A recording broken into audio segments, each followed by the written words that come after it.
Bienvenue à notre rencontre en ligne de l'Église CCH. On est vraiment content que tu te connectes avec nous ce matin et on voulait vous souhaiter une très belle année 2022 et on voulait vous rappeler de rester à l'affût suite à toute la situation qu'on vit en ce moment de nos communications à l'Église CCH qui vont suivre suivant les annonces gouvernementales.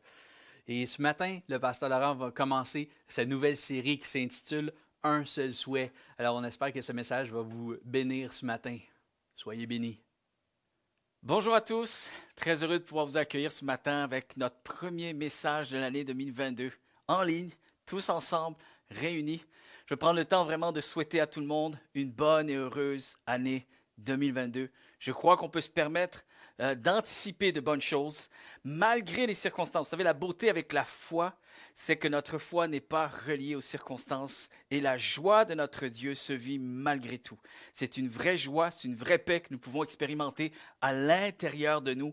Alors je crois que nous sommes tout à fait en droit de pouvoir espérer de vivre une bonne et heureuse nouvelle année 2022 et je vous le souhaite vraiment. Mon désir ce matin, c'est de débuter cette nouvelle série qui s'intitule « Un seul souhait ». C'est aussi le titre de mon premier message et j'ai vraiment à cœur de vous partager un passage qui se trouve dans les Saintes Écritures. Et ça va être notre passage de texte biblique un peu thème pour tous les messages de cette série. Et ça se trouve dans le psaume 27 et au verset 4. Et ça dit ceci: « Je demande une seule chose au Seigneur. Je cherche une seule chose, habiter la maison du Seigneur tous les jours de ma vie. Là, je veux admirer sa beauté et le contempler dans son temple. » Et plusieurs autres versions de ce même passage déclarent ceci: « Ce que je demande au Seigneur, c'est une seule chose, une chose qui me tient vraiment à cœur. » Une autre version dit « Être avec Dieu tous les jours de ma vie. » Et il y a aussi cette notion de pouvoir admirer la beauté de sa présence et de son œuvre. Lorsqu'on parle de la présence de Dieu ici, dans la racine des mots, le psalmiste soulève cette notion de non seulement de pouvoir contempler sa présence, mais parce que sa présence va être devant moi, je vais aussi pouvoir contempler toute l'œuvre extraordinaire qu'il accomplira dans ma vie. Et c'est pour ça qu'il y a aussi cette notion de le connaître, de le voir. C'est que je vais admirer Dieu, mais je vais pouvoir admirer tout ce qu'il aura accompli dans ma vie.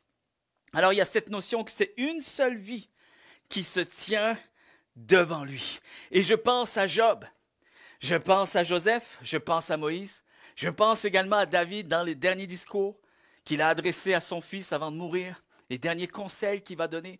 Et tous ces personnages-là, c'est quand même assez admiratif de voir comment la fin du parcours a pu être une occasion, une opportunité de pouvoir célébrer Dieu, le glorifier et pouvoir vraiment le remercier pour tout ce qu'il a pu accomplir dans leur vie. Et on sait que ce sont des personnes qui n'ont pas été épargnées de circonstances difficiles. C'est ça qui est assez admiratif.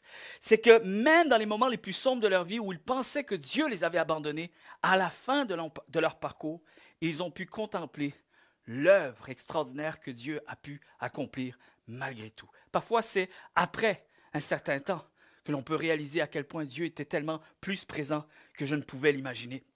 Et ça me fait penser également à David. Lorsqu'il va donner les derniers conseils à son fils, on sait que David a eu tellement une vie riche en expérience, tellement accompli des exploits, des victoires, comment Dieu s'est manifesté, comment il a été témoin de la gloire de Dieu dans sa vie. Et lorsque Salomon est venu pour peut-être essayer de récolter des précieux conseils d'un homme qui a eu une vie riche avec Dieu et qui a réussi aussi au niveau d'un homme d'État, d'un homme de guerre, qui a été aussi doté d'un leadership extraordinaire, c'est assez fascinant de voir que David va juste souligner, s'arrêter sur un aspect tellement plus important que tout ce qu'il pouvait y avoir autour. Il a conseillé, il a encouragé son fils. Il y a une chose que tu dois garder de moi, une chose que tu dois te rappeler, une dernière chose que je voudrais te dire, la chose la plus importante. Aime Dieu de tout ton cœur, de toute ton âme, de toute ta pensée et de toutes tes forces. Et c'est comme si David était en train de lui donner tous les conseils du monde. juste à travers ce conseil, juste à travers cette particularité, cette disposition de cœur, assure-toi d'avoir une vie qui reste proche du cœur de Dieu. Attache-toi à lui, aime-le de tout ton cœur et tu vas voir comment ta vie va finir par le louer, l'adorer, le glorifier. Tu vas être témoin de son œuvre. Non seulement sa présence aura été dans ta vie, mais parce qu'il aura été présent, tu vas pouvoir déclarer combien son œuvre a été grande dans ta vie. C'est aussi ma prière pour chacun d'entre nous, pour cette nouvelle année. Vous savez, on a toutes sortes de prières qu'on élève à Dieu. Et souvent, on segmente notre vie parce qu'on considère notre vie, on se résume parfois, on se définit à travers les circonstances que l'on vit. Maintenant, devant Dieu, ce n'est pas forcément un phénomène divin. Ça, c'est un phénomène humain. C'est relié à ce que nous vivons dans l'immédiat. D'ailleurs, les principales prières que nous faisons sont très reliées avec nos besoins. Ce qui est normal, puisqu'en général, nos prières soulèvent nos besoins que nous estimons suffisamment importants pour pouvoir les apporter à Dieu. Et finalement, c'est que c'est tellement des besoins criants dans notre vie qu'on s'attend également à ce que Dieu les exauce. Et ça, c'est un phénomène qui est relié à l'humain, d'être préoccupé par ce qui nous préoccupe le plus dans l'immédiat. Et parce qu'on est tellement manipulé par l'immédiat, parfois on n'arrive pas on ne parvient pas à saisir ce que Dieu fait dans la durée, dans l'après. On est tellement focusé sur ce qui nous arrive présentement qu'on n'arrive pas à discerner l'œuvre que Dieu accomplit pour l'accomplissement ou même l'aboutissement final de notre vie. Et j'aimerais vous encourager ce matin à considérer cette nouvelle année avec cette prise de conscience dans notre mesure de foi, de ne pas oublier que oui, il y a ce qui nous arrive présentement, mais Dieu, lui, prend soin de notre vie en globalité. Il a une vision globale de notre vie. Et parfois, c'est la seule particularité qui nous permet d'être encouragés. Parce que nos yeux ne parviennent pas à voir le beau dans l'immédiat, mais parce que nous avons foi que Dieu continue d'être à l'œuvre et que lui, il s'organise pour que ma vie entière puisse finir par l'adorer et le louer, le célébrer à la fin. Alors je vais garder cette mesure de foi que je peux lui faire confiance et il est pleinement digne de recevoir ma louange malgré ce que je traverse dans l'immédiat. On est tellement pris parfois avec ce réflexe d'aller dans tous les sens. On vit une situation et nos prières sont orientées en fonction de la situation. Et lorsque la situation change, finalement, nos désirs changent. Maintenant, Dieu ne possède qu'un seul désir pour nous. Pour toute notre vie, il y aura plusieurs saisons, chers amis, mais il n'y aura qu'une seule destinée. La Bible dit que lorsque nous sommes nés, il y avait déjà devant ses yeux tous nos jours. Nos jours étaient inscrits, nos jours étaient comptés. Notre destinée était déjà façonnée avant même que nous puissions entrer en scène sur la vie dans ce monde. Alors ici, il faut comprendre une chose, que Dieu continue d'avoir un seul souhait pour nous. Et c'est aussi ce que Paul va déclarer à Timothée, ce que Paul va encourager Timothée à concevoir à propos de ce que Dieu veut pour sa vie. Mais j'aimerais juste qu'on puisse réaliser une chose. Parfois, nous, on s'éparpille parce qu'on est agité, on est remué par tout ce qui nous arrive présentement, dans l'immédiat. On est relié à nos saisons de vie. Mais sachez une chose, que Dieu, lui, n'est pas comme nous. Dieu ne s'éparpille pas. Dieu ne prend pas de nouvelles directions dès qu'il y a une situation qui change. C'est ça la beauté avec le fait que nous avons foi en Dieu qui ne change pas, en un Dieu qui ne change pas. Et nous avons vu justement, à travers ce message de Noël, où j'ai pris ce passage de l'épître de Jacques, où justement ça dit qu'il n'y a en lui aucun changement, aucune ombre de variation. Et ça doit nous inspirer la foi, ça doit nous apaiser à l'intérieur, chers amis. Un Dieu qui ne change pas, que même si une situation change, Dieu n'est ni bouleversé, ni pris au dépourvu. Et il ne prend pas une nouvelle direction à chaque nouvelle saison, à chaque nouveau départ. Il peut y avoir, chers amis, plusieurs saisons, mais toujours, nous devons les vivre toujours dans l'optique de l'accomplissement d'une seule destinée, une seule vie. Et c'est comme si finalement on rejoint un seul souhait. Ma vie se résume avec un seul souhait, un seul aboutissement. Et vous savez que Dieu est bien plus préoccupé par notre éternité que par ce qui nous arrive présentement. Et lorsqu'on va être dans la présence de Dieu après des millions d'années plus tard, avoir vécu cette vie sur terre, des millions d'années plus tard dans l'éternité, peut-être qu'on va avoir le réflexe de se retourner et d'essayer de considérer cette vie que nous avons vécue sur cette terre. Et à ce moment-là, à la lumière de l'éternité, on va certainement pouvoir se dire, waouh, une chance que je n'ai pas vécu ma vie seulement pour ce qui m'arrivait dans l'immédiat. Une chance que Dieu a été fidèle et m'a préservé pour que ma vie demeure dans cette vision d'éternité. Parce que ça en valait la peine. Une vie sur terre est tellement courte, tellement éphémère, tellement temporaire. Comparativement à l'éternité dans sa présence, chers amis, l'échange n'est même pas comparable. C'est avec cette pensée que j'aimerais que nous puissions rentrer dans cette nouvelle série. Entrer dans également 2022. Entrer dans 2022 avec cette prise de conscience, cette mise à jour, qu'on puisse avoir le réflexe de faire souvent des mises à jour. Comme un ordinateur parfois qui envoie un message et qui nous demande de faire une mise à jour. C'est nécessaire pour que le processeur fonctionne à son plein potentiel. Et être renouvelé, chers amis, dans cette notion du plan de Dieu pour ma vie. Pour ceux qui me connaissent, vous savez que j'amène souvent cette pensée. Pourquoi? Parce que c'est la pensée de la foi, tout simplement. C'est la foi dans sa simplicité.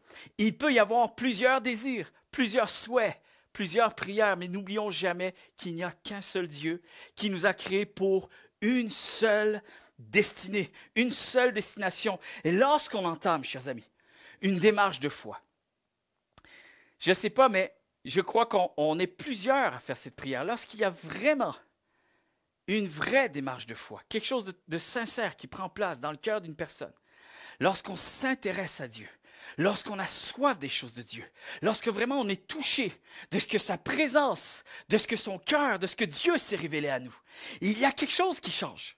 Il y a quelque chose qui prend place dans notre vie. Notre vie est bouleversée, elle est transformée. Moi, pour ma part, je suis capable de me souvenir tangiblement du jour où Dieu s'est manifesté dans ma vie. Tout a changé. Mes désirs n'étaient plus les mêmes. Mes souhaits n'étaient plus les mêmes. Mes plans de vie, tout a changé, tout a été modifié. La trajectoire de ma vie a été modifiée. Pourquoi? Parce que mes aspirations n'étaient plus les mêmes. Et là, face à quelque chose d'aussi glorieux, mes prières ont commencé à élever ce genre de souhait, ce genre de désir. Seigneur, je désire te connaître encore plus. Seigneur, je désire que mon cœur soit encore plus près de toi, plus près de ton cœur. Qu'il soit rempli de plus de ta présence. Et combien sont ceux et celles qui ont fait cette expérience? Et peut-être, et j'espère que c'est encore vos prières, c'est encore votre souhait, c'est encore votre désir d'être sensible et d'être affectionné aux choses d'en haut, aux choses de Dieu. De vouloir l'aimer plus, de vouloir l'honorer plus. Et surtout, de pouvoir orienter notre vie en fonction de ce souhait. Chers amis, parfois, nous, on oublie certaines prières que l'on fait. On oublie peut-être des souhaits que nous avons eus, c'est les souhaits ultimes, parce que les saisons actuelles de notre vie viennent parler plus fort. Et souvent, il y a certaines circonstances de la vie présente qui étouffent, qui ont le potentiel d'étouffer cette aspiration de foi. Mais il faut réaliser une chose, que Dieu, lui, ne l'oublie pas. Parce que non seulement c'est notre souhait peut-être de vouloir vivre plus avec lui, mais il faut que vous sachiez une chose, que ce souhait-là, ce n'est pas vous qui l'avez inventé. Dieu vous a inspiré ce souhait-là. Parce que c'est tout d'abord le sien, c'est son plan, c'est son désir. Nous avons été créés pour le connaître. Nous avons été créés pour l'aimer. Nous avons été créés pour le chérir. Nous avons été créés pour vivre plus en sa présence. Et c'est comme ça qu'une vie parvient à un épanouissement tellement extraordinaire, d'être un témoignage encore plus puissant pour sa gloire. Ça, c'est tout ce qu'il désire pour nous. Non seulement c'est notre souhait, mais c'est également le sien. Et lorsque Paul va parler à Timothée, va lui envoyer une lettre. Il va écrire des choses très importantes. Vous savez, Timothée est plus jeune que Paul. Et Timothée passe un temps où il a besoin d'être encouragé. Il a besoin d'être vraiment soutenu. Et Paul va lui écrire une chose, va le recommander, va l'encourager à garder quelque chose de très précieux. Ça se trouve dans 1 Timothée chapitre 6, versets 11 et 12.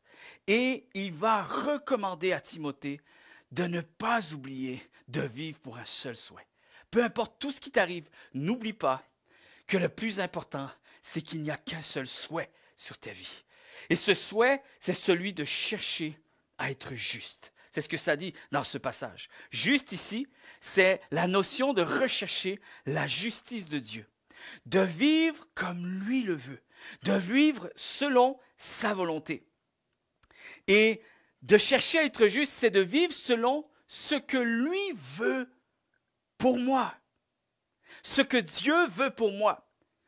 Et j'aimerais aussi que l'on puisse réaliser, qu'on puisse prendre conscience qu'en fait, ma vie, je veux continuer à la vivre en n'oubliant jamais que Dieu sait ce qu'il y a de meilleur pour moi.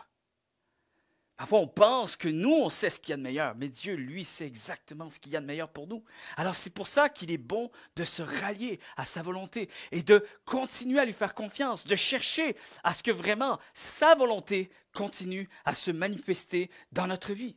Et vous savez, ça me fait penser à ce jeune homme qui va voir Jésus-Christ et qui lui explique un peu qu'il fait une démarche de foi, il a un parcours de foi, de vie chrétienne depuis un certain temps. Et là, il va et il sent qu'il lui manque quelque chose. Il demande à Jésus, que faut-il que je fasse de bon?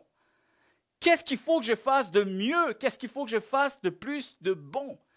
Et Jésus-Christ va lui répondre, comment ça? De quoi parles-tu? Il n'y a qu'un seul qui est bon. Un seul est bon. Et ici, la notion, c'est de réaliser que Jésus nous enseigne quelque chose de très important. Si ton souhait est celui de rejoindre celui de Dieu, alors tout finira par être bon. Et c'est dans cette notion-là que j'aimerais que nous puissions rentrer dans cette série. La notion aussi que Paul encourage Timothée à être fidèle à Dieu. De vivre avec foi, avec amour, avec patience et avec douceur. De combattre le bon combat de la foi. D'être toujours aligné avec le ciel. C'est dans cette racine-là que les mots sont utilisés, d'être au même diapason du cœur de Dieu.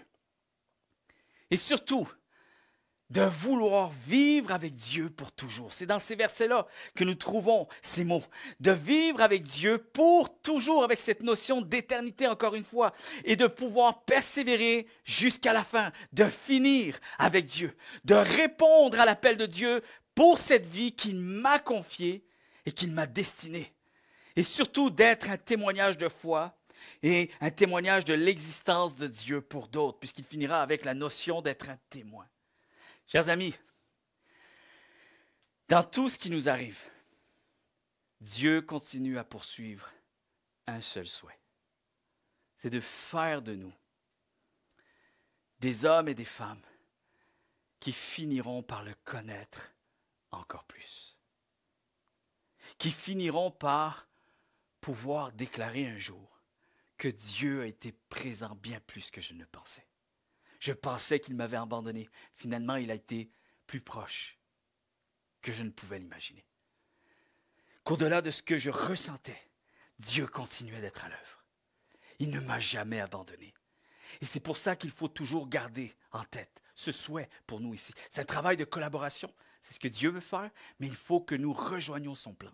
C'est pour ça que dans Matthieu, il est dit que justement, d'être de ceux, heureux ceux et celles qui ont faim et soif de justice. Faim et soif de justice, encore une fois, ça rejoint la justice de vouloir vivre comme Dieu le demande et de ne pas oublier Dieu. N'oublie pas Dieu dans tout ce qui t'arrive. Et n'oublie pas que Dieu t'a créé pour une seule destinée. Il est toujours en train d'accomplir sa destinée pour ta vie. Et c'est dans cette optique que Paul exprime ce passage dans 1 Timothée, chapitre 6, versets 11 et 12. Alors il l'encourage, garde les yeux fixés sur lui. Tu penses, oui c'est difficile, mais ne pense pas un seul instant que Dieu t'a abandonné. Il continue d'être à l'œuvre. Et moi ça me fait penser parfois des prières que l'on fait. Seigneur, je veux plus de toi, plus de Jésus-Christ. J'ai mentionné cet aspect dans les derniers messages il y a quelques semaines.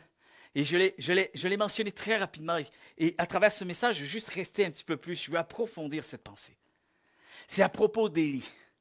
Vous savez, ce fameux passage où Élie va prier avec insistance pour qu'il n'y ait plus de pluie.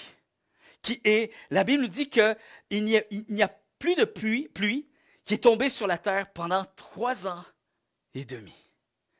Et Élie est dans un moment, probablement, si vous regardez le contexte, vous étudiez l'histoire, c'est des récits extraordinaires. Vous savez, la Bible, c'est tellement passionnant. Et ce récit-là, du personnage d'Élie, c'est assez extraordinaire parce qu'Élie va être inspiré à faire cette prière, mais elle est étroitement liée avec le plan de Dieu. En fait, elle est inspirée par Dieu.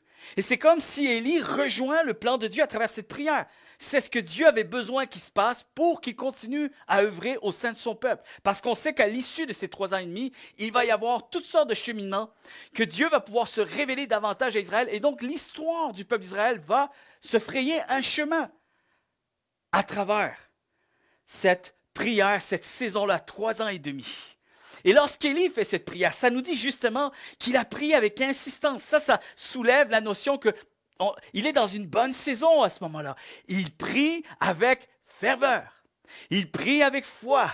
Il prie avec enthousiasme. Il prie avec une mesure de foi. Il est dedans. Tu sais, des fois, il y a des périodes où on est tellement en feu, on est tellement dedans. Et même, moi, ça me rappelle toujours mes premiers pas dans la foi. On dirait que rien ne pouvait m'arrêter. J'avais tellement expérimenter quelque chose de grand avec Dieu, que j'avais l'impression que ça allait toujours durer ainsi. Et là, on fait des prières majestueuses. J'espère que vous comprenez ce que je dis. Et lorsqu'on fait ces prières-là, on a une foi tellement grande, on s'attend à ce que Dieu intervienne. Et c'est ce qui se passe ici. Élie fait une prière et la prière est exaucée. Et là, il est en feu. C'est incroyable. Et voici le phénomène ici. 3 ans et demi. Qu'il va se passer. La pluie a cessé, Dieu a répondu à ses prières.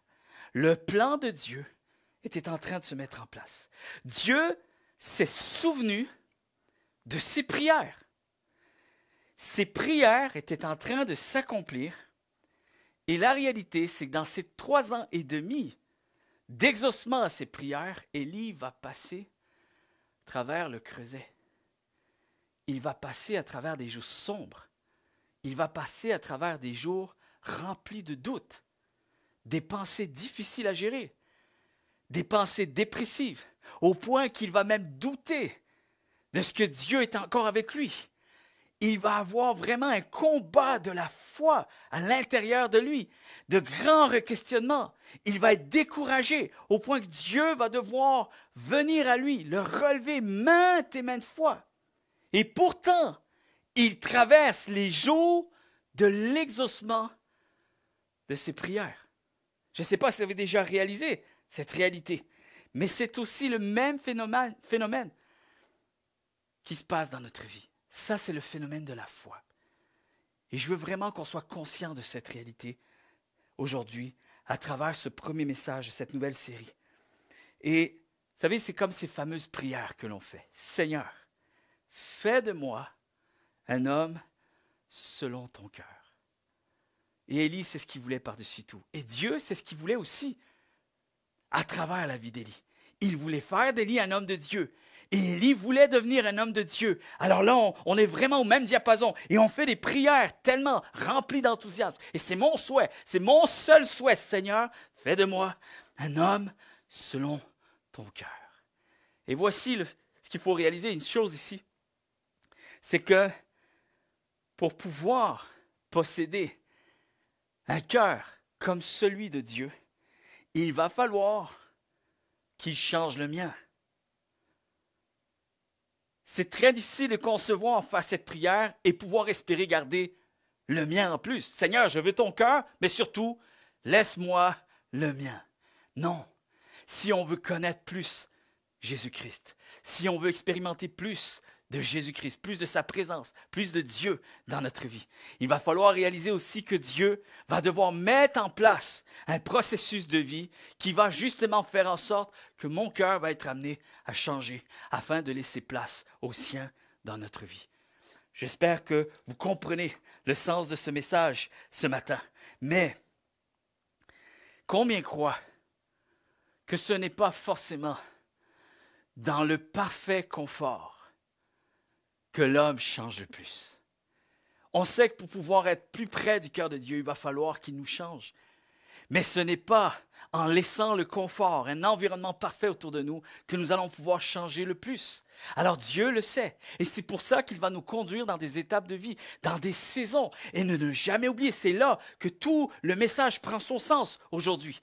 Plusieurs saisons, mais toujours avec la même optique de l'accomplissement d'une seule destinée pour ma vie. Dieu continue d'accomplir une seule prière que j'ai toujours voulu, c'est d'être avec lui, de le connaître plus, de pouvoir le contempler et contempler non seulement sa présence, mais son œuvre. Alors il y a aussi tout le décor que Dieu va devoir modifier pour que cette prière se mette en place. Seigneur, rends-moi plus stable, plus endurant, plus miséricordieux, mais surtout, ne touche pas à mon confort. Ne touche pas à mon décor. Laisse les choses comme elles sont. Que tout puisse fonctionner encore comme avant. Normalement, comme sur des roulettes. Que tout reste pareil. Que tout le monde soit gentil avec moi. Et que les circonstances me soient continuellement et pleinement favorables. C'est impossible, chers amis. Impossible. Nous ne pourrons jamais voir l'aboutissement, l'exaucement à nos prières, à notre prière, d'avoir comme seul souhait de le connaître encore plus si nous désirons que de telles choses restent ainsi. William Booth, le fondateur de l'Armée du Salut, a dit un jour ceci: tu ne peux pas changer le futur sans déranger le présent. Si tu veux un meilleur futur, il va falloir que tu laisses Dieu modifier ton présent. Et à la fin, c'est là toute la notion de foi, la mesure de foi. Seigneur, je n'ai pas tout ce qui m'arrive, mais je continue de croire qu'il y a devant toi encore cette même prière qui résonne. Cette prière que je t'ai faite peut-être il y a plusieurs années en arrière. Et tu sais qu'au fond de moi, il y a toujours ce même désir de vouloir te connaître, de vouloir expérimenter ta grâce, de vouloir m'assurer que ma vie continue à être un témoignage pour toi et de pouvoir finir la course, finir dans ta lumière. Seigneur, j'ai foi que malgré tout ce qui m'arrive justement, tu places les choses pour que mon cœur puisse te connaître encore plus, que mon cœur s'élargisse. Seigneur, augmente ma foi, fortifie-moi et que mon cœur s'enracine davantage en toi. Mais Seigneur, surtout, que ma vie soit épargnée de souffrance. C'est impossible d'avoir ces deux phrases dans la même prière. Je sais que ça peut être difficile parfois, mais nous savons qu'à la fin d'une telle prière, il y aura le glorieux de Dieu.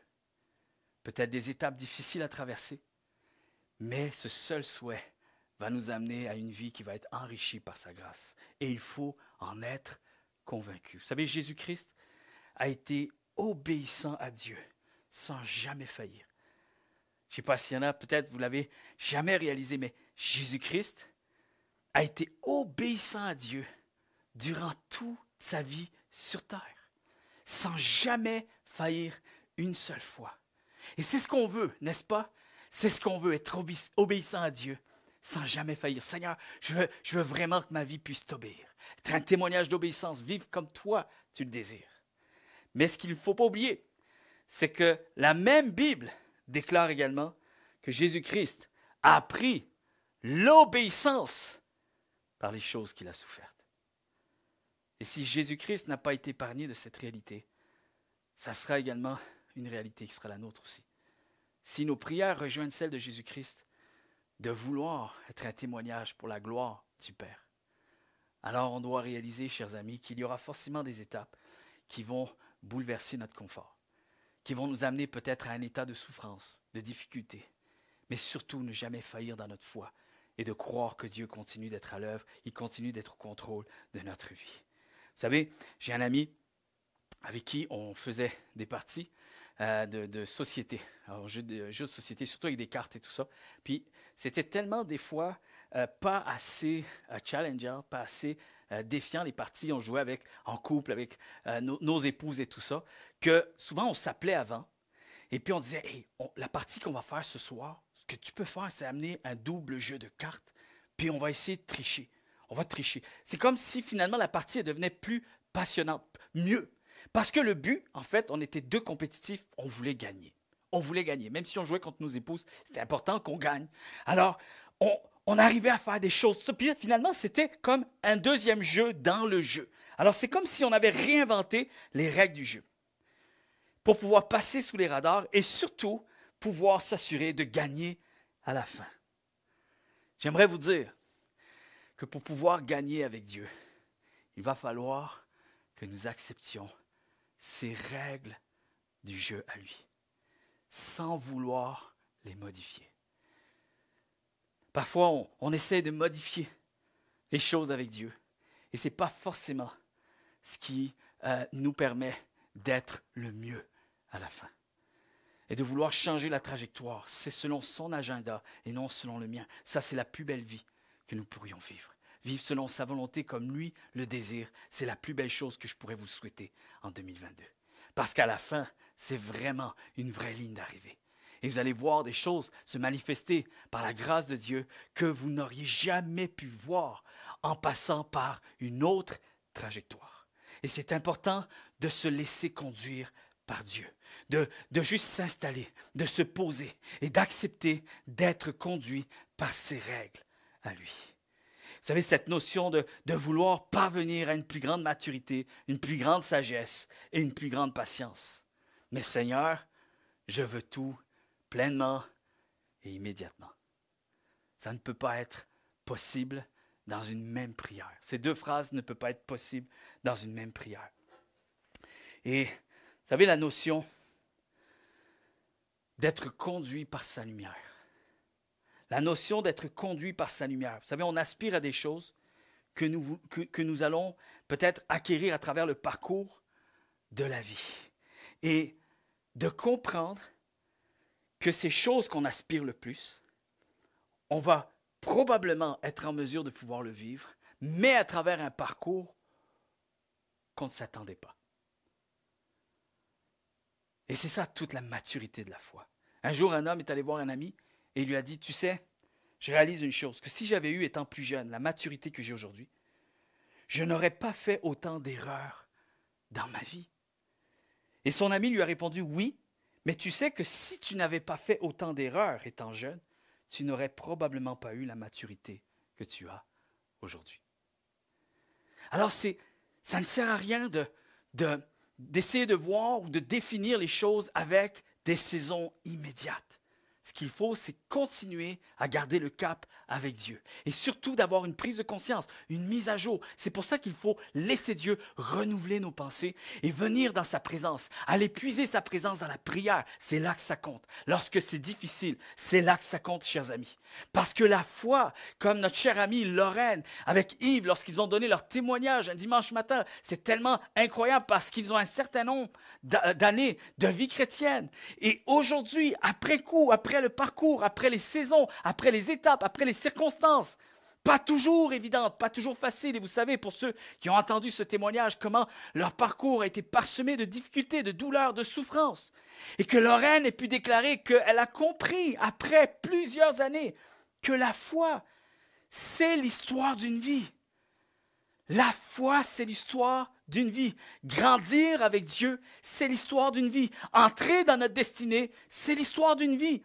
C'est pour ça, chers amis, que je ne crois pas à un évangile bonbon. Vous savez, les gens ils disent « Ah oui, mais il faut faire attention de ne pas prêcher un évangile bonbon. » Mais comment tu peux prêcher un évangile bonbon? Il n'en existe pas. Il n'en existe pas un évangile rapide. Une recette magique. Il n'en existe pas, chers amis. Pour expérimenter le cœur de Dieu profondément, il va falloir que nous acceptions de le suivre tout au long de la vie.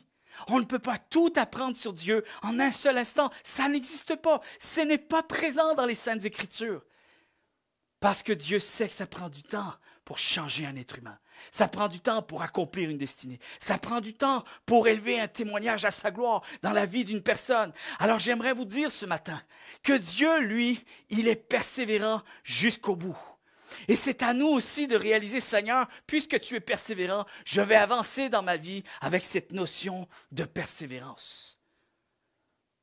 Tu ne cesses pas, Seigneur, d'être à l'œuvre dans ma vie. Et j'aimerais aussi que l'on saisisse à quel point Dieu est toujours bienveillant. Que même lorsque nous traversons des choses difficiles, il entend encore nos prières. Il sait au fond de nous ce souhait, ce désir que nous avons. Ce qui est aussi son désir, c'est le sien, comme le mien. On est au même diapason avec ce désir, cette prière. Seigneur, un seul souhait, te connaître. Te connaître, admirer ta présence, ton œuvre.